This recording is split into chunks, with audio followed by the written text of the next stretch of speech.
This is the Obsbot Tail Air, Obsbot's newest camera. This camera can record at 4K 30 FPS with a 1/1.8 inch CMOS sensor in a relatively small and portable size. It has two internal microphones. It has an aperture of f1.8 and has a built-in 6-axis gyroscope.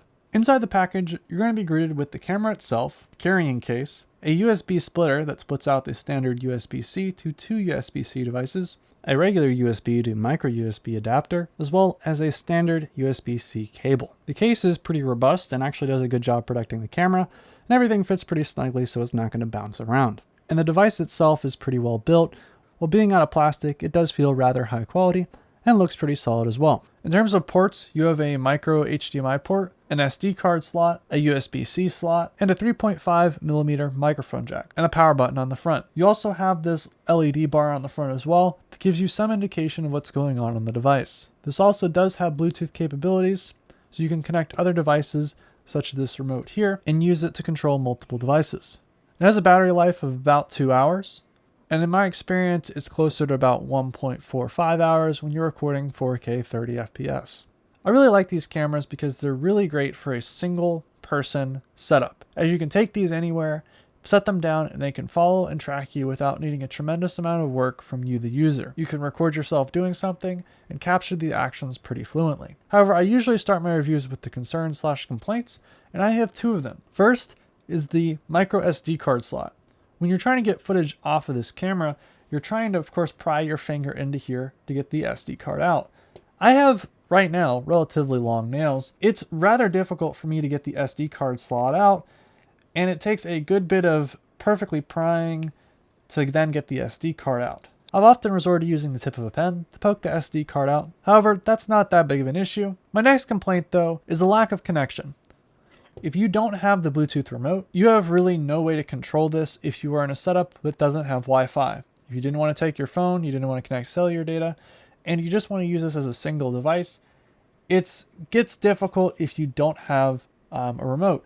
Yes, you can technically use the hand signals, and the hand signals do work pretty well, but it is a little confusing sometimes to figure out what's going on just based off this light indicator on the front. Even if you were to set up an additional monitor, it does get a little confusing. I was trying to record some stuff on a gimbal today, and it was rather difficult to figure out what was going on. But in static settings, when you don't have this on a gimbal, this device really shines, especially if you're just putting this on a tripod and recording yourself doing something. Stabilization more for these cameras is more of slowing down your movements and preventing jerky movements, whereas not actually stabilizing the video terribly much. I found that these cameras are best situated in a static environment.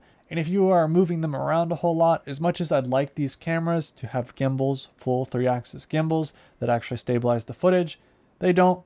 And this is something that I would expect more in a situation where you're setting this down, recording yourself doing an action, not so much of a super active shoot. And again, these are targeted to be live streaming cameras as well, so I can understand that choice. In these video clips that you're seeing now, I'm basically comparing the non-stabilized or just basically hand-holding one Obsbot, while I am taking the other one and putting that on this gimbal that I have right here. So basically stabilizing it with an actual gimbal stabilizer versus not at all. When it comes to accessories, you have this optional remote, which I feel is almost pretty necessary, especially if you're controlling multiple cameras, because while it's great, you do have some issues when you have two cameras side by side and you want to individually control them. Say, for example, you want to start recording on one. I think that's the OK hand sign. And then you want to enable tracking. That's like the flat hand sign. Obviously, that becomes difficult when two cameras are looking at you and you want to only enable one. So I think that if you have more than one camera, the remote is a necessity if you're not using it with an accompanying app. Now, currently, the app is only available on Android, so I have it on my tablet over here. But the app works relatively fine, stream and record from separate devices, and works as a remote when a remote isn't available. However, if you just want to take these devices alone by themselves and use just these devices, you'll need an external monitor. Either can output the micro HDMI from these cameras, and you'll probably need a remote if you want to just use these cameras by themselves. Especially if you're taking it somewhere where you don't want to use your phone's cellular data to access the cameras. An additional accessory you'll get access to is the Ethernet jack and the micro USB-C port. This allows you to charge your device while also accessing it over the internet via an Ethernet connection. This is usable on all types of streaming software such as OBS, where you can set these devices up next to each other and individually access and control each of them. Now, when it comes to tracking, these cameras have some really great tracking, and we've basically put it to the test. Over here, I have the Hohem MT2, which is basically Hohem's newest gimbal that features an AI tracking module that allows you to put a camera on here and have it follow you. So what I did is I enabled tracking on one camera, and the other camera I left on the gimbal and enabled the tracking on the gimbal instead. You can compare the differences in tracking. I personally do prefer the MT2's gimbal tracking. However, again, the reason why I prefer that is because it's a little bit more responsive. Both these cameras can do tracking perfectly fine, and your decision on what you prefer is ultimately just preference. There's really no worse or better benefit. These cameras pretty much track the same way. The Obsbot camera will track you, start moving only when you reach the edges of the frame, whereas the MT2 will track you pretty much all the time. However, the MT2 doesn't give you the option to really control your framing too well, or you actually do have some video output for the Obsbot Tail Air. Here we have an audio sample from the onboard microphone. This is a test of the onboard microphone on the Obsbot Tail Air. Now obviously this is rather close and not realistic. At this point the audio does sound pretty good still, but it does start to degrade, so it might be best to include a lavalier mic. And obviously when I was outside I was noticing there was also a fair bit of noise getting picked up. So it's a very omnidirectional mic. So again, if you want to pick up someone's voice, isolate someone's voice, some type of additional lavalier mic might be useful. As you can hear, these microphones are not great, and I recommend getting some type of external microphone. When it comes to focusing, this camera has a laser rangefinder on the very top, which allows it to determine focusing distance a little better, as well as those inbuilt algorithms. I found that the footage that comes out of this, especially when focused properly and up close, looks really good.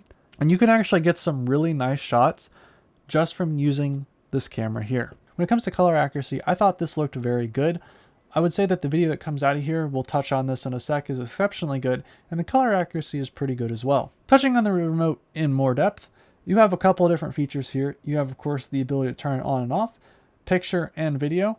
Obviously, the pictures out of here are going to be not that great since this is a primarily video focused device. You have the ability to control each device, the ability to track different subjects, the ability to set positions, and the ability to set cameras. So through all that, you can go through and basically control multiple cameras all through a single device, which especially for the hand signals being finicky with multiple devices, this is a really great way to control them. Each one of these cameras comes in at $600, and compared to a lot of the other devices that I would say are comparable, the closest I would say is maybe a 360 camera that allows you to kind of track across in a full 360 view. This camera allows you to get 180 out of the box, 180 degrees of tracking. And then if you want to take that farther, you can also get an optional like base station that lets you track full 360 degrees. I will say though that the video quality that you would get out of this camera is going to be a lot higher, but then again, you also do lose a lot of the flexibility that you normally would get with a 360 camera in reframing in post. And also, you get a whole lot of flexibility when it comes to actually live streaming. You can use these cameras as any webcam, as well as just a flat out normal camera to record things with. Not something you really can get out of the 360. Now, the Obsbot Tail Air, the app itself, has a lot of ability for you to go through and control. Basically, you can go through and select each camera and basically view a full pop-up of all the different possible angles, with some zoomed in people's faces, some zoomed into other, animals, some that are not zoomed out. You have a lot of reframing options that it does automatically. So all you have to do is just select what you want to do and hit go. So this is especially great if you're live streaming and you want to basically crop in. Usually live streams are done at 1080p nowadays. And so if you want to crop in and zoom in, you can. And you can do that pretty much automatically with just tapping a button. And obviously you won't lose a whole lot of video quality in a 1080p stream because you're taking that 4K image and cropping it down to 1080p. For the video quality, there are two important parts. You have the regular video quality, which I've touched on a little bit, but also you have the low light video quality. Let's start with the regular video quality. So the regular video quality outside in the sun is great. You get a lot of detail. Seriously, the amount of detail that I've noticed, the ability to pick up thin hairs, pick up hairs on my arm, really sets this apart from a lot of these smaller action cameras. I just found that the video that comes out of here is so crisp. And also you have a 8 megapixels in a 1/1.8 inch sensor, which means that pixel sizes are going to be larger than we normally see on a lot of cameras. And you will definitely notice pretty quickly that the video quality, at least the crispness that comes out of here, is really great. Now, of course, where that's lacking is going to be that stabilization. When it comes to low light quality, of course, this is going to suffer from some noise. However, I found again that this camera does really solid, and compared to a lot of other similar devices at this price range, I found that the video quality that comes out of this, especially if you're live streaming indoors, which most people are, this is really just setting itself apart again as being a really solid pick for live streaming in general, and especially if you have any action going on. So I have 3 things that I've noticed after using this for a long period of time, and then kind of some final thoughts for you.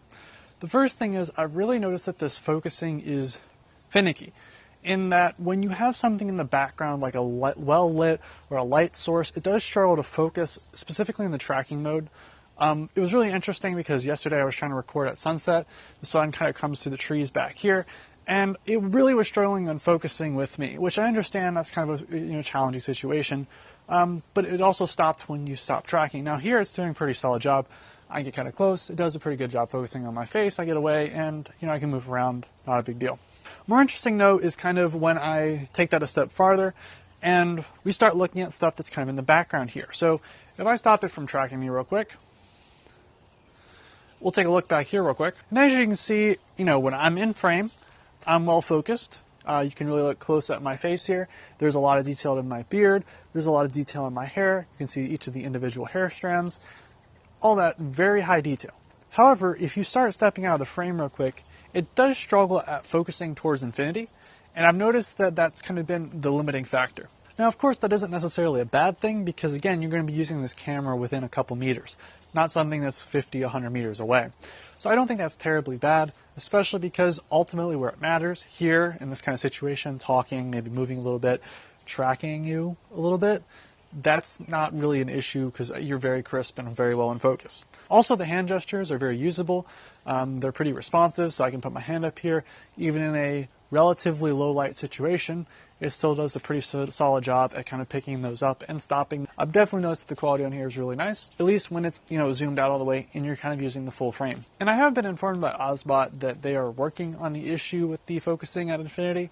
However, I think that's something that I'm less concerned about. But yeah, overall, I really like these cameras. They offer something that is a lot of features in one. You can basically replace a lot of the, I want to say, gimbal camera setups. The alternative was previously you'd have like a gimbal, you'd a special gimbal that has tracking. You're talking, originally it was the DJI RS3 Pro.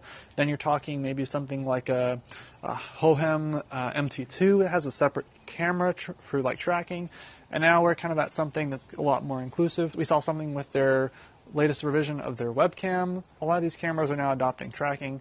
So having something that is this high quality for tracking is awesome. And I really look forward to seeing kind of where this technology goes next. And I really hope they include a gimbal, maybe a little screen, and that would be maybe a little touchscreen on the front would have been phenomenal. Thank you very much for watching. Hope you enjoyed, and see you next time.